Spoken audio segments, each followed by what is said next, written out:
You're listening to the Electronic Media Collective Podcast Network. Yeah, it's a mouthful. For more great shows like the one you're about to enjoy, visit electronicmediacollective.com. And now, our feature presentation. This is Jesse, and in the future, Netflix will cancel everything that you like and replace it with documentaries produced by Tom Hanks. This is Melanie, and in the future, movies will no longer be acted in. They will be animated by CGI animators. And so the actors can get as old and fat and lazy as they want to be. They'll still be beautiful on screen. And this is Randy. In the future, Netflix will cancel the shows you like and replace them with CGI animated documentaries produced by Tom Hanks.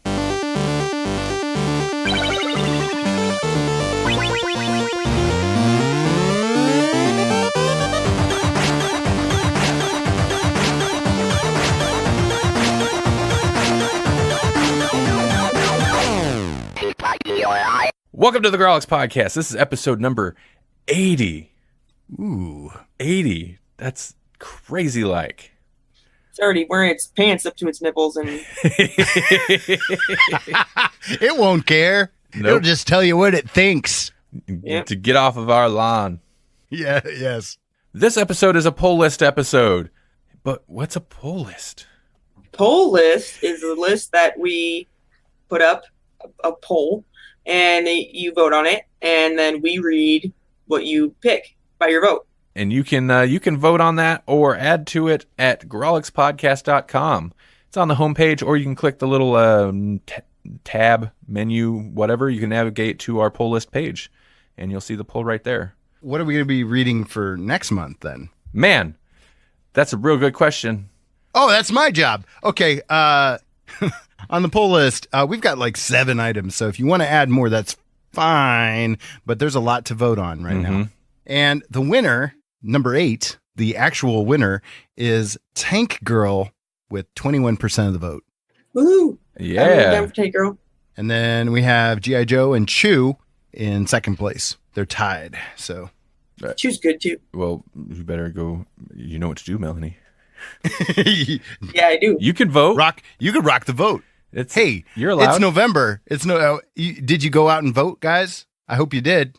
Yeah, I hope you did. I did. I did. You better vote. I'm gonna do right. it. Yep. You better vote right. That's all. Don't you mean left? Don't you mean left?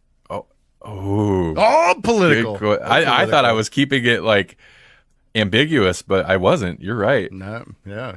Or you're left. You vote your conscience, ladies and gentlemen. You do that. You better vote my Wait. conscience. East of West, though, is our previous winner. Oh, by the way, Tank Girl. I've never read any Tank Girl. I've not read it, but I've seen the movie. And we haven't. I have a whole lot of Humble Bundle. Do you? Good. Because I didn't pick I it have up. a ton. I said on Twitter that I was thinking about picking it up, but I didn't. So I feel like Tank Girl, this is going to be a thing that we're going to have to maybe think about. I mean, we could go just straight classic, but it's kind of like Judge Dredd in that there's so much that we could, read that we maybe need to look at. What do we want to read? Yeah. Yeah, that reminds me, listeners, if you do add stuff to the poll list, and we don't mind if you just throw Tank Girl or Judge Dredd, I think was the first one where we encountered this, where we're like, it just said Judge Dredd, and it's like, well, there's a whole lot of Judge Dredd. We don't mind that. I mean, that leaves it open. Then we can, kind of pick what seems like maybe the best to discuss or what's available. But if you have a specific volume of something like one of those series, that's fine. Otherwise, most stuff, if it's like a very sequential story, we'll just go with the first volume. Unless we've already read the first volume, in which case we'll go with volume 2. Yep. Like our somewhat recent, I guess a couple months old now, Saga episode. Which we've done twice now on poll list. If you want to add it again, we'll read volume 3. Right. Yeah. This episode, though, last month, the chosen, that's appropriate, what was East of West. So we read East of West Volume 1, The Promise. And East of West is written by Jonathan Hickman.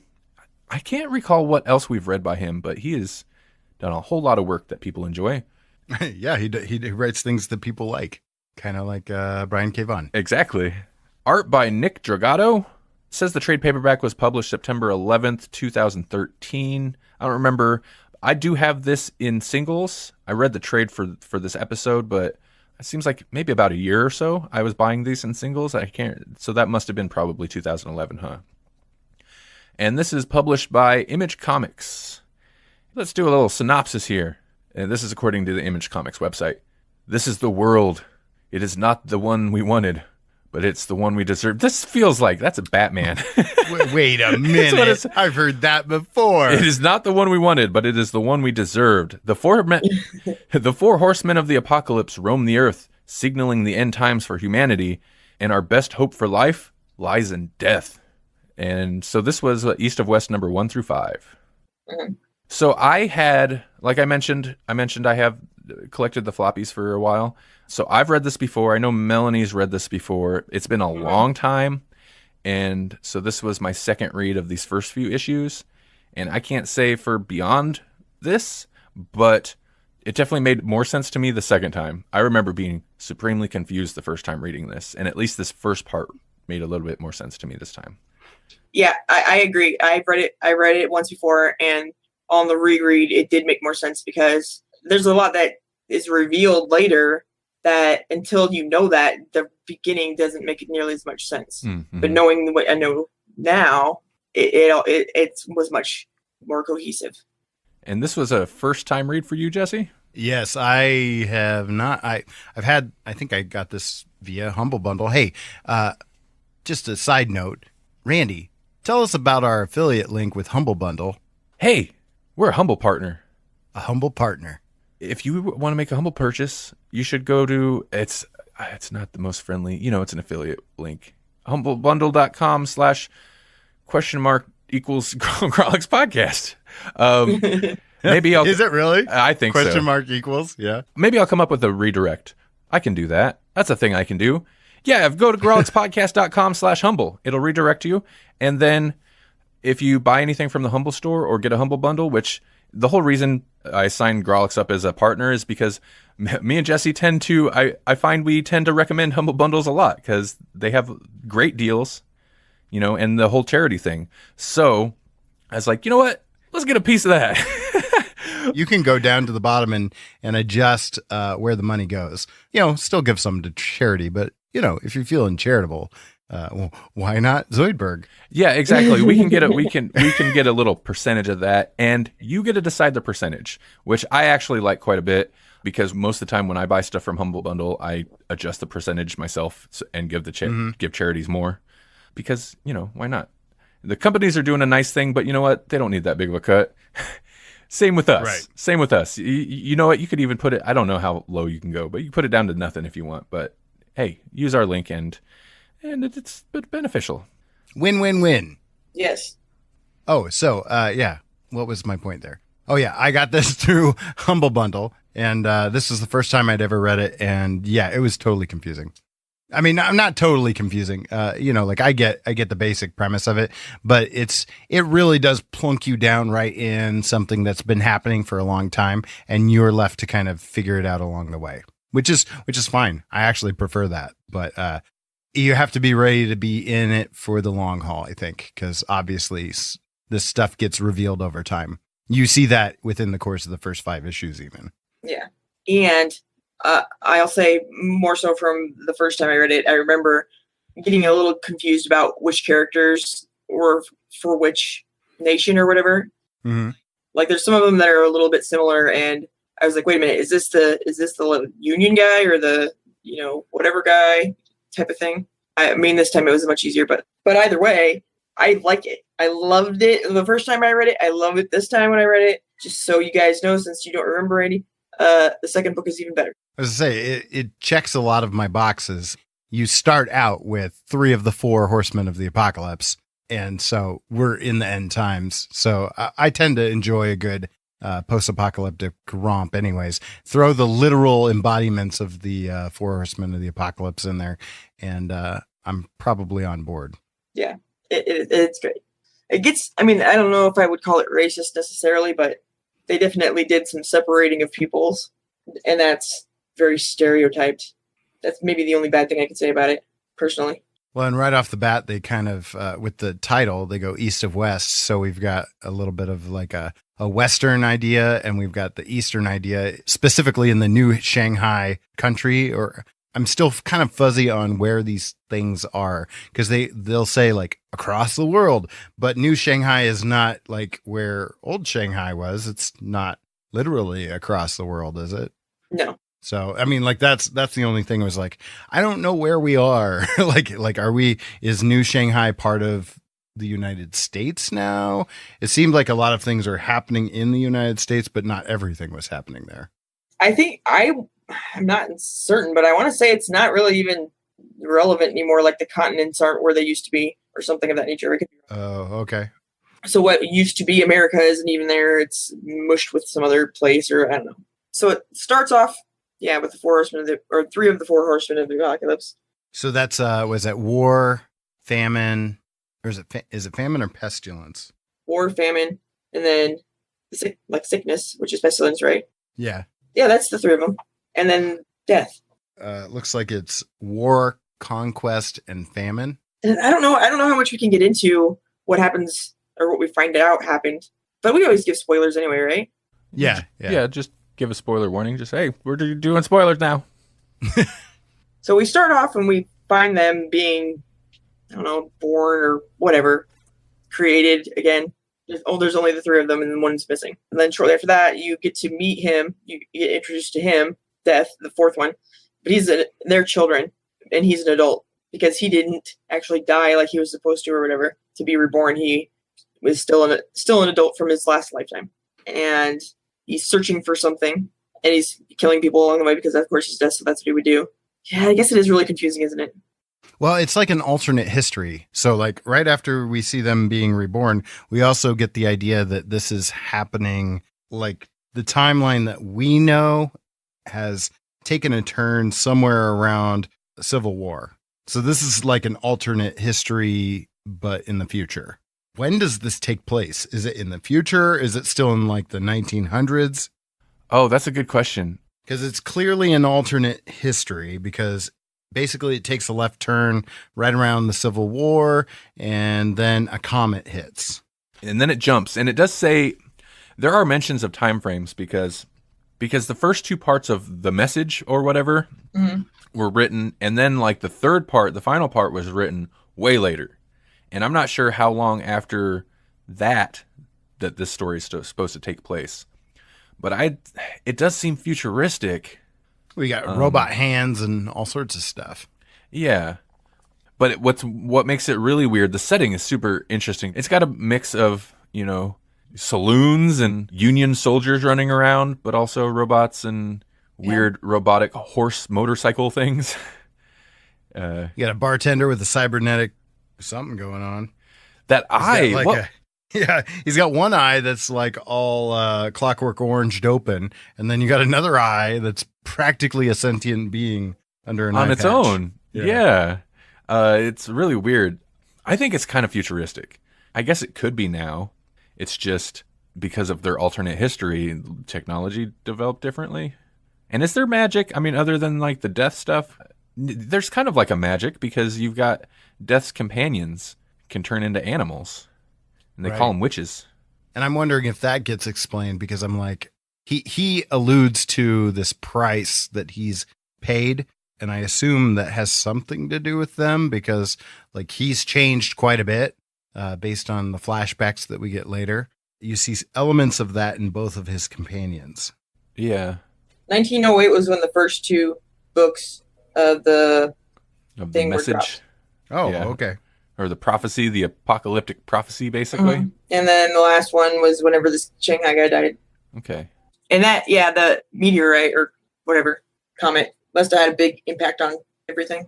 Is that when it kind of? I think it diverges earlier, because like what happens is they're having the Civil War, and then the tribes get involved. Like what they say, Red Cloud becomes the chief among chiefs, and then he involves himself in the Civil War. So it's basically like the Civil War's happening, and they're sniping both sides at the same time.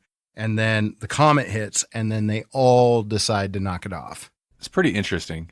Yeah. I have no grasp on what the government is, because it doesn't. It seems like multiple governments. It is multiple governments. It's 7 nations.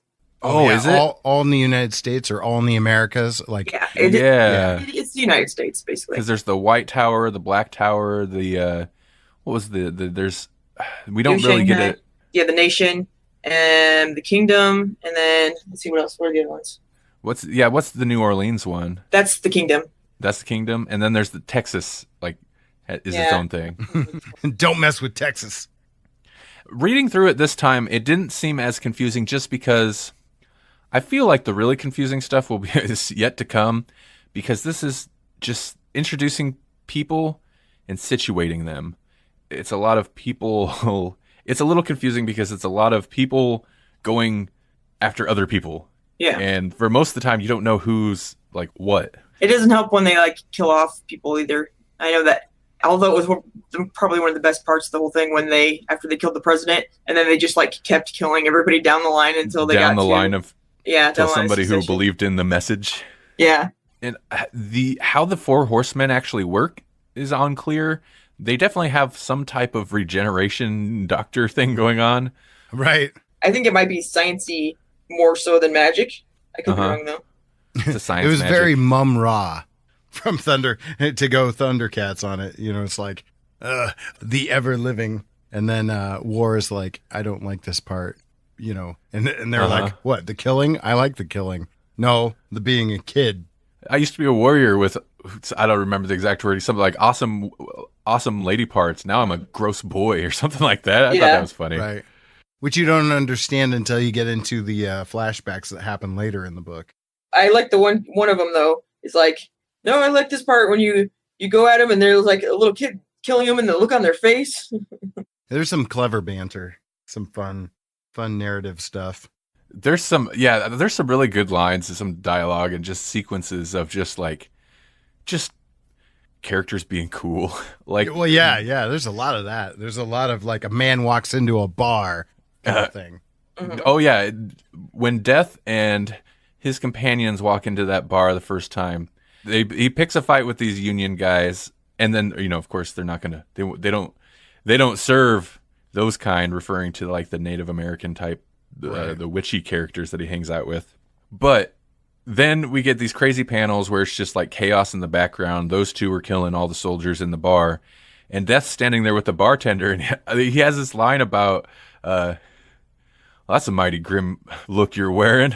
It's just like this attitude. I don't know. I like it. You can tell it's very influenced by just Westerns. And I like when the Colonel Sanders guy meets Death and he's trying to, talk him into being his friend or whatever. Not friend exactly, but partner. That guy's written well. Yeah, I like the dialogue a lot. The setting is so bonkers. That's the main thing that I remembered is like this weird business with the 4 horsemen, but they're like there's some kind of falling out, and then the crazy setting. And those are the main takeaways for me from this book. And I'm a little conflicted on the faces sometimes, but I like the artwork. I think it looks really good. I think the coloring is pretty fantastic. I like more. Well, I like it all, I guess, but I like the sci-fi stuff. I think it's drawn really, really well. Mm-hmm. I also like the spot contrast. Like Death and his companions. They are done in black and white, set against a world that's basically normal in terms of coloring. Mm-hmm. Yeah. And speaking of like contrast, I like. A lot of this book is bouncing between characters in this big empty desert, and then it'll jump to insanely overcrowded sci-fi city, and I just like. And then campfire, campfire, and there's buffalo because of course there's still buffalo roaming. Yep. And the one guy carries back a full buffalo and roasts it. Yeah, he turns into a wolf, kills it, carries it back, Colossus style. Yeah, and they eat the whole thing. There's obviously some kind of magic going on in the whole world too, because of that, like where they turn into wolves and birds and bullcrap. Oh, one of the things that I was like, okay, it's interesting because it's based on like current world events, but like I until recently, which this will color maybe your opinion of my political views, but until recently, I had no idea what the line of secession was in the United States. And they bring that into crystal clear clarity in their process of elimination. Like, okay, so Death walks into a bar, then Death walks into what would be the White House, which is the White Pillar, and kills a guy, and then kills another guy, and kills another guy. You know, like they just keep killing people until they find the leader they want. Or I guess he kills the president, and then they kill whoever they have to get to the person they want in power. And it lists who they all are too. It's like Speaker of the House, the Attorney General. Yep. It seems like not too long ago, the left was talking about, how many stages of Kevin Bacon here before we get somebody that, isn't who we got. Yeah. Yeah, and then people sending bombs to lists of people. Beyond the setting, the genre, like it's just such a jumble of things. And for the most part, for me, it works.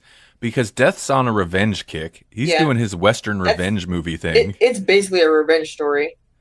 But then you've got a little bit of this kind of political stuff going on with the, they're not the followers. Are they? What were they called? The Chosen. Chosen? Yeah, where they're all leaders of their respective nations. And no, I don't even think it's so much that. I mean, yeah, it is that they're the leaders, but they're the Chosen because they're making the message happen. But they're also like, there's not a lot of it in here, I would suspect, and again, I don't remember a whole lot from the series going forward, but I would suspect there's more of it, but they're also like, especially with that Colonel Sanders looking guy, they're kind of jockeying a little bit, like there's a little bit of political jockeying going on within that group. Mm-hmm. Then the kids doing their apocalypse thing. It's just an interesting mix of all kinds of things, from the setting to the storytelling genre itself. And well, it was a love story at one point, but not anymore. I was surprised by that she was, of course, we get another big reveal at that point, but that's when we're introduced to the what will be the Beast or something. Yeah. The Antichrist or the Technochrist. Yeah. Yeah. Really. He's like I don't know, like a man-made sociopath kind of thing. It's like feeling, I don't know how to feel because you've plugged me into a machine since I was old enough to not even stand. Yeah, and it teaches him things incorrectly too. Right. Their version. Yeah. Yeah. Yeah, I'm not really sure where else to go with this. You have to experience it. You kind of have to like react to events as they unfold in this thing. Like I said, like you don't have a backstory. You find out the backstory as you go along. And so like, you show up at New Shanghai and you watch that attack happen and you don't know why it's happening really until it's happening, because then you get flashbacks interspersed in the battle and you're like, oh, this is why this is happening and this is why it's important. And same with establishing the world. And it does this actually pretty well. It's not like big info dumps on you to setting up the rest of the story. It's like the story's happening and then we go over here and it's like, oh, now we're in New Shanghai and what's this situation? And you kind of find out through a little bit of dialogue before it's basically decimated, but it doesn't worry about establishing that until it's relevant to what's about to happen. I was surprised that there was not really any of the kingdom in here. And then like, I guess they don't start talking about that one until the next book. Let the world naturally unfold, I guess, in front of the reader. So that's I like that. It's handled well. Yeah, but it's hard to review or give a synopsis for it. It's super hard because it's really even hard to dive into without a larger overview of what the story is. Like we have the setup, we kind of know what it is, and it's as we've said, but it hasn't gone anywhere yet. It's just starting to come together and move forward. And if I remember right, I kind of had that feeling the whole first 12 issues reading it. Like I never felt like it had gotten anywhere. It was just moving, which sounds like a criticism, but no, it's not. Yeah, not necessarily. It's just a living thing. Yeah. It's interesting because even the things you think going through this, like Death, he rides on a pale horse or whatever.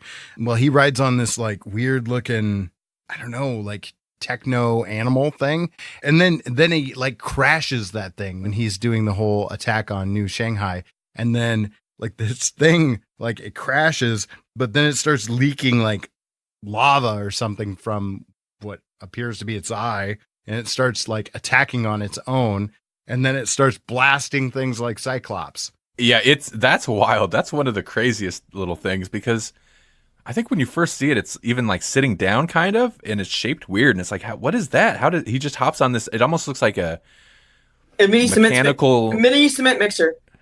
Yeah, with like insect legs at first when it sits down, but it's got motorcycle handlebars on it, and he hops on it, and then later you see it, and it looks like it probably has like a horse gallop. It's so weird. And then it turns out that big glowing thing where a head face would be is a cannon, like laser cannon, and it's just wild. I was just thinking about this because we got a little bit of feedback from Patrick from Make Dad Read Comics, and he was mentioning how didn't they do an episode on this? I believe so. Dad was totally confused. I was like, yeah.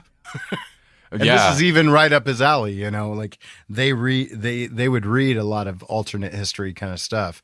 But it's like, whoa, like who would you recommend this to you? I would recommend it to people who like weird stuff and post-apocalyptic stuff.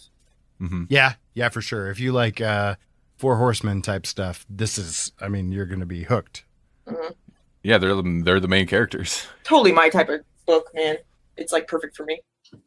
I dig that they don't like totally work together either. You know, like, yeah. I mean, yeah, you got the three that seem to work together, but even they don't seem to totally agree all the time. Right. It's also it's an interesting take on the Four Horsemen, because it usually just seems like they're these beings that just do what they do, and they don't like have any personality. Exactly. And these all have personality. And a big part of the issue is Death fell in love with someone, and that messed the whole plans up. Mm-hmm. So Yoko Ono. Yeah. And you're right. The other three who are still on plan and mad that Death bailed on them. But yeah, they still have their own personalities and their quirks, and they don't necessarily get along. And mm-hmm. Could this be made into a live action thing? I mean, of course it could be, but do you think it could work? I think it'd be awesome if somebody could actually pull it off. And I want to say this was possibly optioned as a TV show at some point. I don't know if that'll actually ever come to be. That would be better than a film. Definitely for the storytelling. Yeah, for sure. I think they should wait until there aren't any actors and everything is animated by CG people. And then yes. And then they should make it a miniseries. I was actually thinking that it reminded me an awful lot of Westworld. Yeah. Because of all the reveals that happen in the process. And like it's got that awesome mix of like weird old-timey Western, yet sci-fi, super futuristic sci-fi. So yep. So HBO, that's my vote. And I want to say if it was, where did I get this? Maybe Wikipedia. So who knows?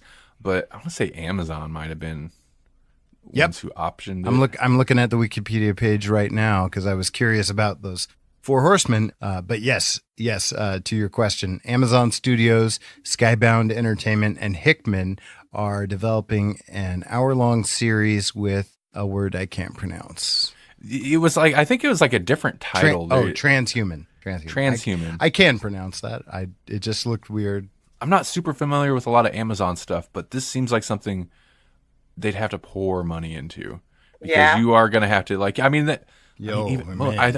I feel like most blockbusters anymore are just CG movies with live action actors in it. So like you'd have to do a ton of CG for the backgrounds and stuff. But then again, like all the Western-y stuff, that wouldn't be that bad.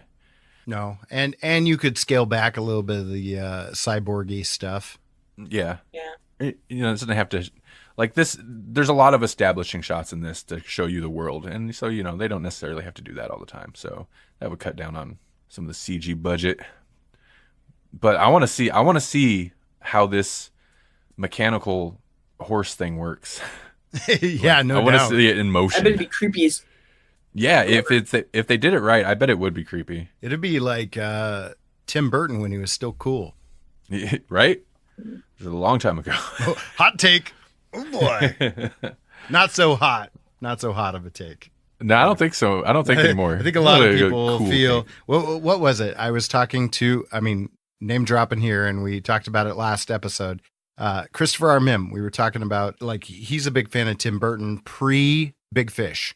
Big Fish was the movie that he basically worked through all of his daddy issues, and after that, it's never been the same. That makes sense, yeah. Like, artists, they work through their pain, and once you've worked through it, there you go. Yeah. It's kind of hard to make actual art after that. Then the soul is gone. Yeah. This real art comes from pain. So all the people who love Johnny Depp, Tim Burton stuff are going to be like, what? We're saying that Edward Scissorhands is good. Everything else is awful. Wait. People still like his movies, but I don't think it's an extremely hot take to say that because I think people are also kind of played out on the style, because at this point it's like the movies aren't as good as they were, but they're still just the style, and it kind of feels a little empty. So yeah. It's like, oh, yeah, I can still keep painting in the same style that I've been painting, but I don't have a story to tell necessarily. Let someone else write it. But now Disney will pay me to paint these paintings. Yes, exactly. What do you need? Okay. Oh, you need an Alice in Wonderland? We can do that. Ooh, I didn't like that either. No. Anyway, that's it. We've lost the mission on this one. Like Tim Burton lost his soul. I did like it, but I am confused, and I do realize I have to keep reading to get less confused, I guess. That's why they do it. You have to keep reading. Yeah. It's like, I must know. What else does Hickman do? He's also really well known for his Fantastic Four run, which is ironic because we have the Four Horsemen and then the Fantastic Four. So it's the Fantastic Four and then the not Fantastic Four. So it's great. We recommend it to everyone who likes weird stuff and apocalypses. Yeah. Yeah, I enjoy it. I agree. Letters page. We have no letters. We usually don't have letters the second. Yeah, we usually don't the second episode of the month. Oh, did you guys have them in the first half? We did not. No. Oh, well, what's up, people? Come on. Get up off your buttocks and get us some letters. I think, I know. People are busy, I think. And, come and meet the letter people. I'm just going to keep making that reference. No one remembers it. It sounds like something I might have heard once, but I don't. It was a PBS show for like Sesame Street aged children. Yeah, it sounds familiar to me. There were puppets. There were puppets that each had a letter on them. It was cool. Super cool. What about that one guy who wore like his intestines and organs on his clothes? Oh, Slim Goodbody. Yeah. Yeah, I remember that guy. Yeah. No letters page. Time Travel Randy will tell you about where to send letters to, and you should listen to him because he's from the future and he has knowledge that we don't have yet. He's wise. He's only 20 episodes in the future, so that's true. Take it with a grain of salt. That's true. Don't let him fool you. Yeah. Or shave you. He'll shave Jasper too. He apparently wants to shave everybody because he doesn't want anybody else with beards to rival his own. Yes. I wonder if this is I don't want to shave my legs anymore, so this is Primer Rules Randy, so you really have to like watch your back. I have to kill him when he's done? How many? I wonder how many copies in is it? Is he started to degrade because he's starting to glitch out? Their motor functions start to decline as they get copied, I think. Never mind then. I don't want to shave my legs. He's going to glitch out. No, he's the one that really wants to shave your legs. but the reasons are unclear. Very. We just prefer not to ask him. We don't want to know the answer. Weird. This is a strange aside, yeah. This is Randy from in the future, and I have a very important message for you. The Grawlix podcast is missing something, and that something is you. Join our letters page segment. If you have thoughts on what we're reading, what we just read, what we're about to read, what you're reading, or you just want to say hi, send us an email to letters@grawlixpodcast.com, and we'll read and discuss your letter on the show. What the devil? What are you doing here? Hey folks, this is Randy from further in the future. And what my former self neglected to mention is we also have a Google Voice line. You can call it, leave a message, and we will play that message on the next episode of the Grawlix podcast. Try to keep it under 2 minutes. Whatever you want to talk to us about it. Ideally, something related to the show. Dial 559-426-6427, or if this helps you remember, 559-4-COMICS. Type that into your phone, you'll be connected to our voicemail, leave us a message, and we will play it on the show. This is getting ridiculous. Get out of my way, get out of my way. This is Randy from even further in the future. And what these two knuckleheads neglected to mention is if you'd rather send us an MP3 recording of yourself to play on the show, you can hit that email. Again, that's letters at grawlixpodcast.com with an MP3 attachment, and we'll play it during the show. Just try to keep your language clean and keep it under 2 minutes.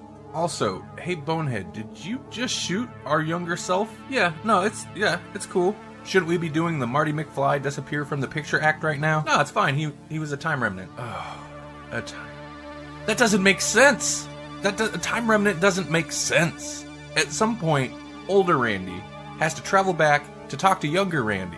But if older Randy kills younger Randy never gets to become older Randy and travel back in time. It's time travel, not cloning. We're not cloning and sending ourselves back.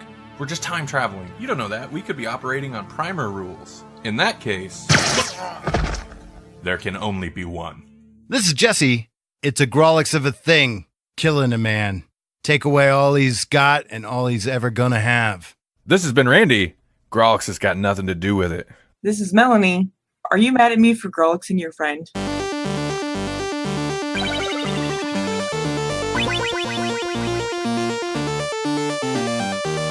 Thank you for listening to the Grawlix Podcast. Music and production by Randall Sylvie. Hosted by Jesse Kiefer, Melanie Crawford, and Randall Sylvie. For more Grawlix Podcast, visit grawlixpodcast.com. It's GRAWLIX podcast.com.